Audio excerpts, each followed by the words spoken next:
So, in this video, I'm going to be talking about the Ahsoka finale, and there's a lot of stuff I did not like in this episode. There are some things I did like, but there's just so much in this episode I didn't like, and there's just so much that I can't get through all of it, so I have some points I want to make, but obviously there's a lot of stuff in the episode I didn't like.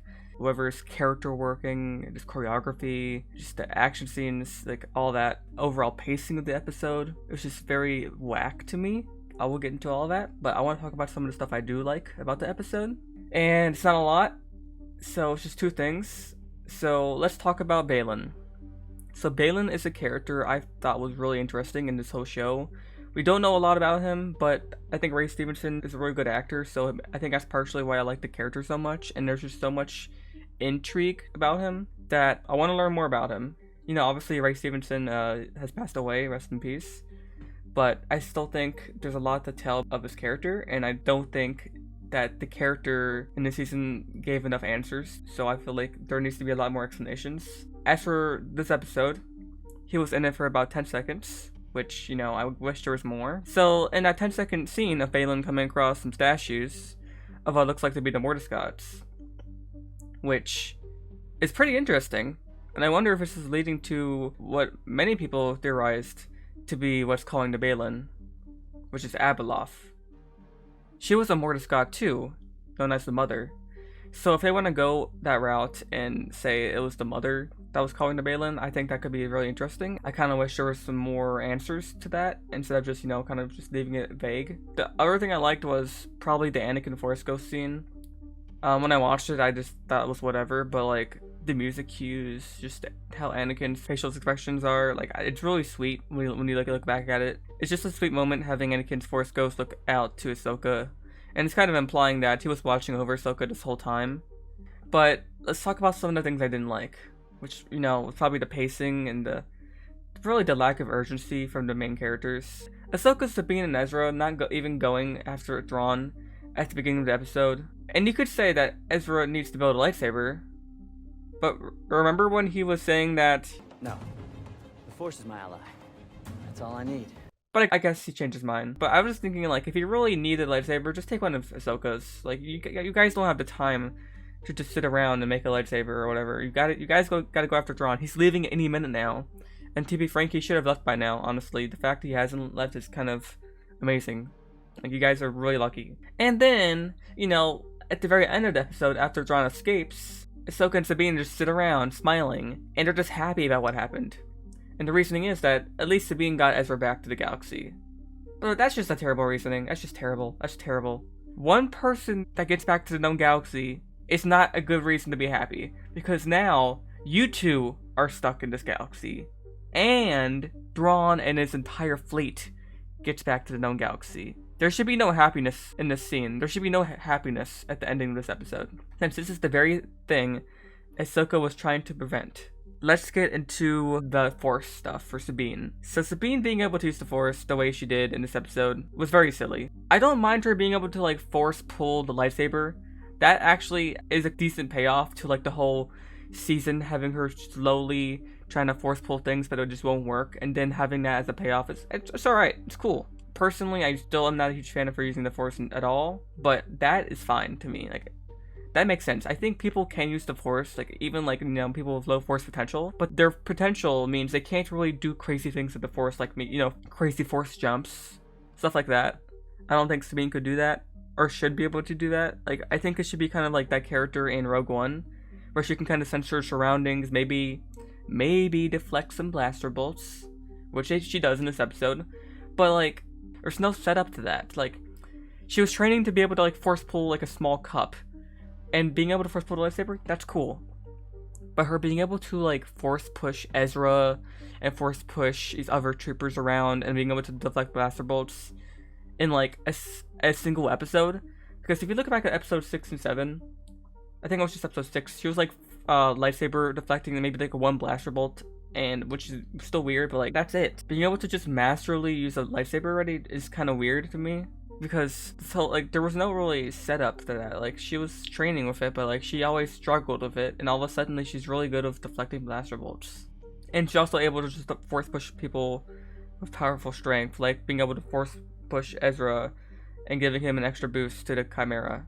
There was just no setup that she could do that. And even if she has the potential to do that, she wasn't training like enough for that. It's just like it came out on a whim. Like she was struggling to force pull the lightsaber at the beginning of the episode, and by the end, she's able to force push Ezra. She's able to force push stormtroopers. She's able to deflect blaster bolts, like all that at once. That's not really how training works. It just felt weird. That's about it for the Force stuff. Let's get into the bad guys. Let's start with they're stupid. We're just stupid.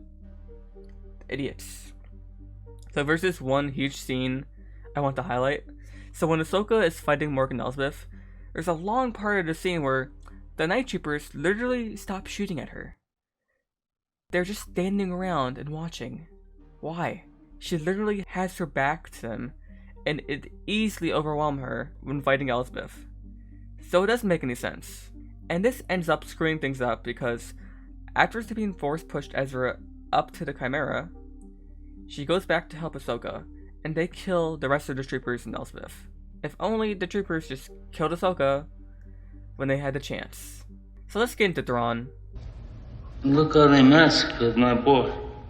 There's a lot I could go into Thrawn, like the amount of canon breaking stuff it does to his character. The amount of stuff that to his character kind of hurts, in my opinion, but I'm not even going to get to that because that's all about like how he's really not really a huge fan of the Empire and he's actually doing this over a chiss. That's not mentioned at all in the episode. And he actually says like for the Empire a lot, which is like, that's whatever. That's fine, I guess. But what's not fine is that he's supposed to be a genius military tactician, but in this episode, and honestly all the episodes with him, he didn't really exhibit that at all.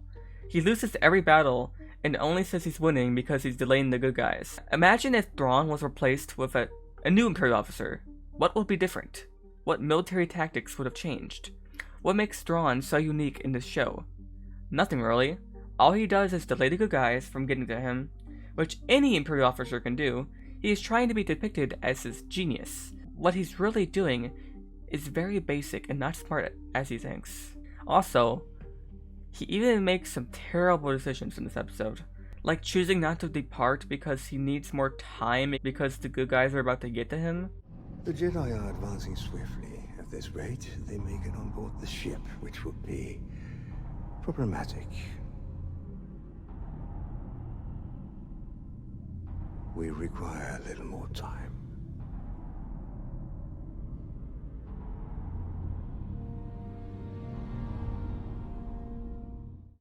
What? Why would he give them more time when that's the one thing he was trying not to give them? Ahsoka Tano has lost the one thing she could not afford to lose today. Time. And my final thing is Balin's character being underutilized.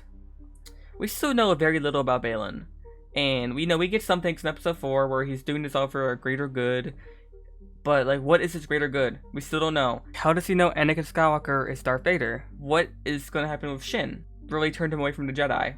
There's so many questions that haven't been answered, and you know, you could say, oh, maybe in season 2, but like, shouldn't they answer some of these questions in the actual first season? Like, should we get something conclusive to his character instead of just all these vague possibilities? I just don't think that's a good like writing mechanic to do. Like, why wouldn't you just like answer some questions? And yeah, you can leave some things open, but like, why do you have to keep all of these questions? I've had questions since episode 4, and none of it's been answered. The only thing that's been kind of answered is what he's looking for, and even that, we don't really know. We know it's the Mortis gods. Which one? Is it Abeloth? Because that's really the only person that can be, because the father's dead, the daughter's dead, the son is supposedly dead. So it has to be Abeloth, because she's the only one that didn't die, or she's really the only one we haven't seen. So I think it is Abeloth, and I think that'd be an interesting twist, because she's actually a very, you know, spooky character. I don't know much about her, but I just think she has a cool design, and I know she's like kind of like the god of chaos from my understanding, which is kind of interesting. From my understanding, like Thrawn's people was scared of something. Like Thrawn and the Night Sisters, they wanted to leave the planet because there was some greater power. They seem eager to leave this place. Maybe we should too. Perhaps they flee a power greater than their own. Is that the gods? Is that Abeloth? That didn't really seem like that was an answer, at least for like the Thrawn side and the Empire side of things. Like, sure, of Balin, but like, what about the Empire? Like, is that what they're scared of? The Mortis God? Abeloth? I don't know. I always thought it was the Vong, because that makes the most sense to Thrawn's character, you know, because he's always been trying to fight this greater evil, like the Grisk and all that, and now the Vong, because, you know, in Legends, the Vong came from this different galaxy. So that was actually my thoughts, but I guess we're not doing that, or if they are, there's no proof for that yet. Overall, the point of this video is just to show that there are issues with the show, and why personally it didn't resonate with me. But if you liked the episode and you liked the show overall, I'm very happy for you. Don't want to make this video just like hating on the show or anything, because personally there were some episodes I really like episode 4, episode 5, episode 6, but there's some episodes that just didn't hit for me, and the finale really didn't hit for me, and there's just some issues that I really needed to make a video about. You know, all the setup for Thrawn to be this big bad, and he just really isn't that scary at all. It's a good performance by Lars. No knock towards him. I think Lars Mikkelsen did a great job with the script and his acting. I think that was great. But just the portrayal of him being this genius, but like, he hasn't done anything to be considered a genius. Like, what makes him a genius by escaping? By delaying the enemies? That's like not really a Thrawn genius thing. Like, that's just basic. That's like a Empire 101 thing, or it's not even Empire, it's just like anyone. That's really about it for this video. I really didn't like it that much. If you liked it, good for you guys. I'm happy. Yeah, that's about it for this video.